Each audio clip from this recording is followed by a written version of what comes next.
There are few sights in the natural world as captivating as the color blue. It is the color of our planet's vast oceans and the endless sky above. And here in the mineral kingdom, we find a stone that embodies this hue with an intensity that is simply breathtaking. This is azurite. Its name whispers of the azure heavens, a deep celestial blue that seems to hold the very essence of the twilight sky. When you gaze upon a piece of raw azurite, you are not merely looking at a rock, you are looking into a universe of profound color. A blue so deep and vibrant it feels almost alive, pulsating with an ancient energy that has been locked away for millennia. The surface of an azurite specimen is often a landscape in itself, forming in clusters of tiny, sparkling crystals like a miniature mountain range dusted with sapphire snow. These crystals catch the light, creating a dazzling display that shifts and changes with every movement. This stone rarely appears alone. It is often found intertwined with its green companion, malachite, creating a stunning visual tapestry of deep blue and vibrant green. What makes this blue so utterly mesmerizing is its purity and intensity. Unlike the paler blues of other minerals, azurite's color is rich and commanding. It has been called the stone of heaven, and it is easy to see why. Holding a piece feels like holding a fragment of the night sky just after the sun is set, when the last vestiges of light give way to a profound, velvety darkness. This is not a passive color, it is an active, dynamic force. It speaks of wisdom, of truth, and of the deep, quiet mysteries that lie just beyond our everyday perception. It draws the eye and holds the imagination captive. The sheer visual impact of azurite is the first step in a long and fascinating journey. This stone is more than just a pretty object. It is a geological wonder, a historical artifact, and a source of inspiration. Its story begins deep underground, born from the slow, patient work of water and rock.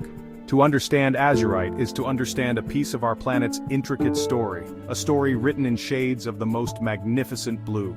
The journey into its world reveals how this remarkable mineral has captivated humanity for thousands of years and why its allure remains as potent as ever today.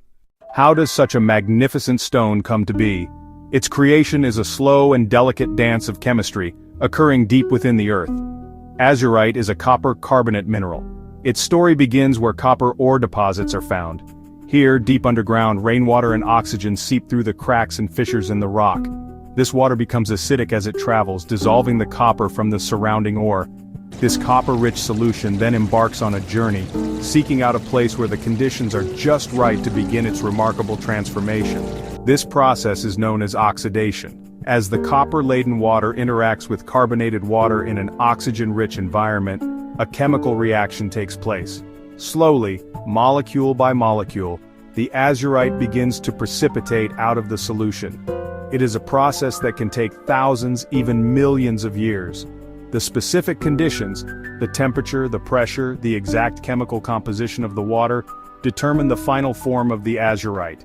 It might grow into magnificent sharp-edged crystals, or it might form rounded botryoidal masses that look like a cluster of deep blue grapes.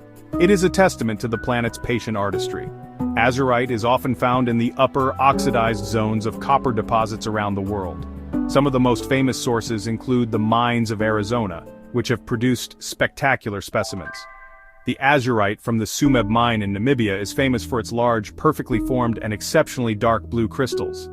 These locations are windows into the Earth's geological past, revealing the hidden beauty forged by time and pressure. Long before geologists understood its chemical composition, ancient civilizations recognized the sheer beauty of azurite. The ancient Egyptians, masters of color and symbolism, were among the first to cherish it. They saw in its deep blue a reflection of the heavens, and considered it a sacred stone. They ground azurite into a fine powder to create a vibrant blue pigment. This pigment was used for painting. This pigment was used for cosmetics. This pigment was used for sacred decorations. It was a color reserved for royalty and for depictions of the gods, a symbol of power, a symbol of wisdom, a symbol of the divine. The famous blue eyeshadow seen in Egyptian art was often made from this very stone. This use of azurite as a pigment spread across the ancient world and continued for centuries. During the Renaissance in Europe, azurite pigment, mountain blue, was highly sought by artists. Before synthetic pigments like Prussian blue, painters had few true blues. Lapis lazuli was even more expensive, so azurite was the go-to choice. It was used to paint the brilliant blue robes of the Madonna. and to paint vast expressive skies in countless masterpieces. Its rich hue brought depth and emotion to the canvas. Beyond art, azurite held deep cultural and spiritual significance. In many cultures it was known as the Stone of Heaven, believed to open the mind and connect earthly and spiritual realms. It was thought to enhance intuition, insight, and psychic abilities. These beliefs show a universal response to its mysterious, spiritual, and divine nature that connects us across millennia. In the modern world, the allure of azurite has not faded. While its use as a pigment has been largely replaced by synthetic alternatives, its popularity in other areas has soared. Today, azurite is highly sought after by mineral collectors. A well-formed, deeply colored specimen is a prize for any collection. Enthusiasts seek out unique formations such as the radiating suns from Australia or the sharp, prismatic crystals from Morocco. These natural sculptures are appreciated as works of art, each one a unique expression of geological forces. The world of jewelry has also embraced azurite's dramatic beauty. However, crafting jewelry from azurite presents unique challenges. With a hardness of only 3.5 to 4 on the Mohs scale, azurite is a relatively soft and fragile stone. This means it is most often used in pieces that are less exposed to wear, such as pendants, brooches, and earrings. Lapidary artists must be incredibly skilled to cut and polish this delicate material without it crumbling or fracturing.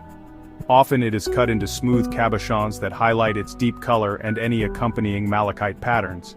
These stones are then set in protective bezels that encircle and support the gem.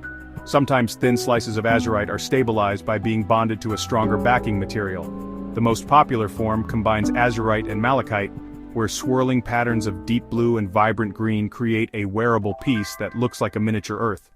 Beyond its physical beauty, azurite continues to hold a place in holistic and spiritual practices. It is still regarded by many as a powerful stone for meditation and mental clarity. It is believed to stimulate the third eye chakra, enhancing intuition, creativity, and intellectual pursuits. Azurite's role has evolved from a pigment of the gods to a modern tool for personal insight. The Stone of Heaven continues to captivate, its enduring allure testifying to the timeless power of natural beauty.